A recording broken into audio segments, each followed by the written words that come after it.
මේ දිනවල අපි කවුරුත් කතා කරනවා විශේෂයෙන්ම ක්‍රීඩාවට ආදරය කරන ඔබ මම අපි සියලුම දෙනා ඉතාමත් ආසාවෙන් බලන තරඟාවලියක් මාස්ටර්ස් ලීග් තරඟාවලිය.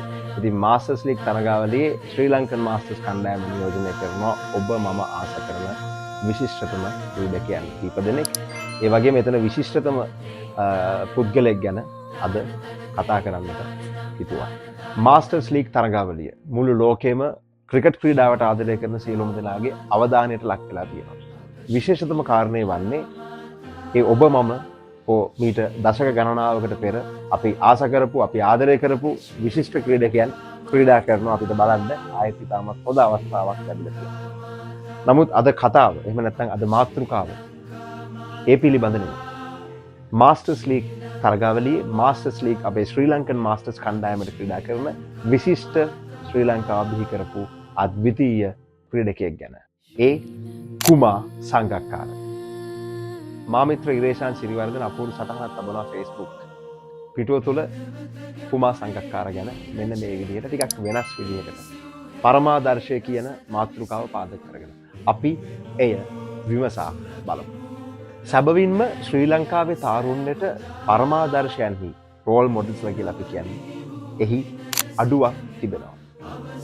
එය අසත්‍යයක් නොවේ. පරිපූර්ණත්වයට ආසන්න වූ පරමාදර්ශයක්සේ සැලකිය හැකි පුද්ගලික චරිත මෙරටෙහි අඩුයි. එවැනි පසුබිමක පවා විවිධ ශේෂ්ත්‍රයන් තුළින් තමන්ගේ උවමනාව අනුව තෝරාගත හැකි සීමිත සුසමාදර්ශ චරිත කිහිපයක් තවමත් ශ්‍රී ලංකාවේ සිටිනවා. පරාර්ථකාමීත්වය, දේශප්‍රේමීත්වය සහ අන්‍යයන් උදෙසා කැපවීම ආදී ගුණාංග උදෙසා ආදර්ශයට ගැනීමට අසලක ගාමිණී වීරයාගේ සිට පස්ලි ලපීර් වීරයා දක්වා වන රණවිරු චරිත අපට සිටිනවා.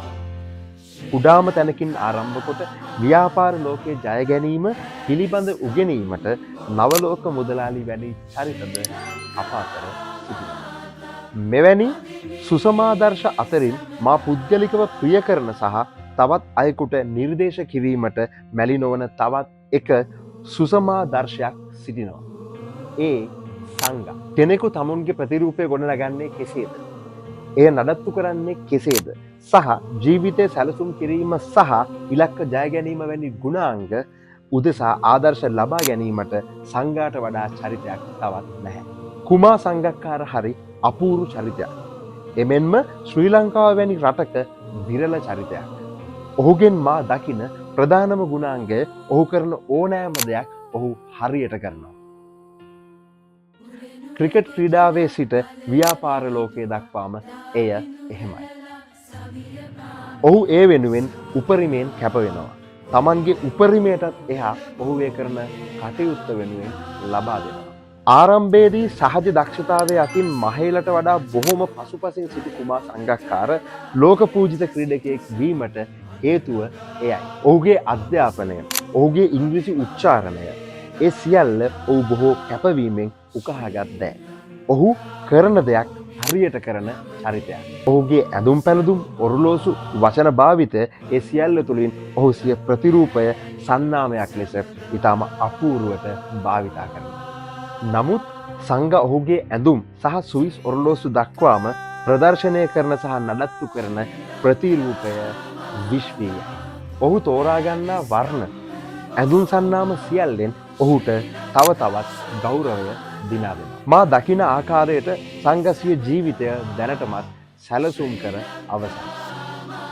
එහි එක් එක් අදියරේ ජයගත යුතු ඉලක්ක ඔහු සීරුවෙන් ජය ගනිමින් සිටිනවා. ක්‍රිකට් ක්‍රීඩාවේදී පවා ඔහුට ජය ගැනීමට ඉලක්ක තිබුණා. ඩොන් බ්‍රැඩ්මන්ගේ ද්විත්ව ශතක වාර්තාව ඉන් එකක්. එය පිතිකරුවෙකුට ළඟා කරගත නොහැකි අසම සම වාර්තාවක්. දුර්වල විනිසුරු තීරණයක් සහ එවකට වැරදි ලකුණු සටහන් පුවරුවක් නොවන්නටත් අද එම වාර්තාව සංග්‍රහයි. මා හිතන්නේ ක්‍රිකට් ක්‍රීඩාවෙන් විශ්‍රාම යාමෙන් පසු ඔහුට එංගලන්තයේ ජය ගැනීමට අවශ්‍ය වුණා. සංඝාට සිය කීර්තිනාමය යොදා ගනිමින් බොහෝ පහසුවෙන් ඉන්දියාවේ ස්ථාවර වීමටත් ඉන් බොහෝ ධනයක් ඉපයීමටත් තිබුණා. නමුත් සංඝට ජය ගැනීමට අවශ්‍ය වුණේ එංගලන්තය. ඉංග්‍රීසි භාෂාව ඊට අත්‍යවශ්‍ය වුණා. සැබෑ කීර්තිය සහ පිළිගැනීම පවතින්නේ ක්‍රිකට් ක්‍රීඩාවේ මහගෙදර වන එංගලන්තයේ බව ඔහු දැන සිටියා. සමුගැනීමෙන් පසුව එංගලන්තයේ ප්‍රාන්ත ක්‍රීඩා කිරීම සහ MCC සභාපති ධූරයේ දක්වාම ගොස් ඒ ජය ගැනීමටත් ඔහුට හැකියාව ලැබුණා. අද එංගලන්ත ජාතිකයින් සංඝට ගරු කරනවා. ක්‍රිකට් ලෝකයේ වෙනත් කිසිදු ශ්‍රී ලාංකික හෝ දකුණු ආසියාතික ක්‍රිකට් පුරාවෘත්තයකට නොමැති ගරුත්වයක් සංඝට තිබෙනවා. එහි පාදම එංගලන්තයෙන් ඔහුට ලැබෙන පිළිගැනීම. අද සංඝ ක්‍රිකට් ලෝකයේ ධනවත්ම පුද්ගලයෙක්. එයට හේතුව ඔහුගේ සාර්ථක ව්‍යාපාරය. දර්ශන් මුනිරාජා සමග එක්ව ආරම්භ කළ මිනිස්ට්‍රි ඔෆ් ක්‍රැබ්ස් සිට විවිධ ශ්‍රේෂ්ඨවල විහිදුණු ඩොලර් මිලියන ගණනක් වටින ව්‍යාපාර ජාලයක් ඔහු සතුයි. ඒ ඇතැම් ව්‍යාපාර ඔහු ආරම්භ කළේ ක්‍රිකට් ක්‍රීඩාව කරද්දිමයි. නමුත් ඔහු ක්‍රිකට් ක්‍රීඩාවත් හරියට කළා, ව්‍යාපාරත් හරියට කළා. එයට අතිශය ඉහළ ධාරිතාවක කැපවීමක් අවශ්‍යයි. සංඝගේ ලෝකය බොහෝ විශාලයි. ඔහුගේ ඉලක්ක සහ සිහිනද විශාලයි.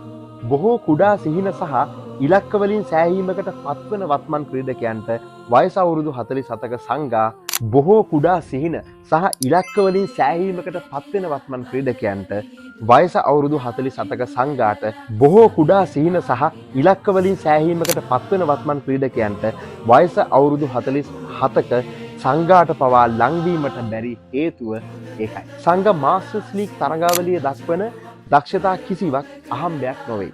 ඔහුගේ කඩළු රැකීම් තවමත් ප්‍රබල පිතිකරණයද අහම්බයක් නොවේ. ඒවා සියල්ල කැප කිරීම් වල ප්‍රතිඵලයි.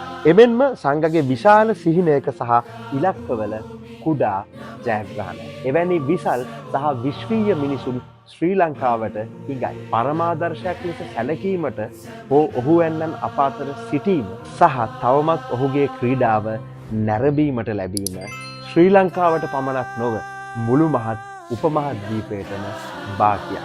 උපුටා ගැනීම අවසන්. ඉරේෂාන් සිරිවර්ධන 2025 3 මාසේ 11 තබපු අපූර්ව Facebook සටහනයි ඒ. නැවත අපි හමු වෙමු. බොහොම ස්තුතියි. My name is Kumar Sangakkara.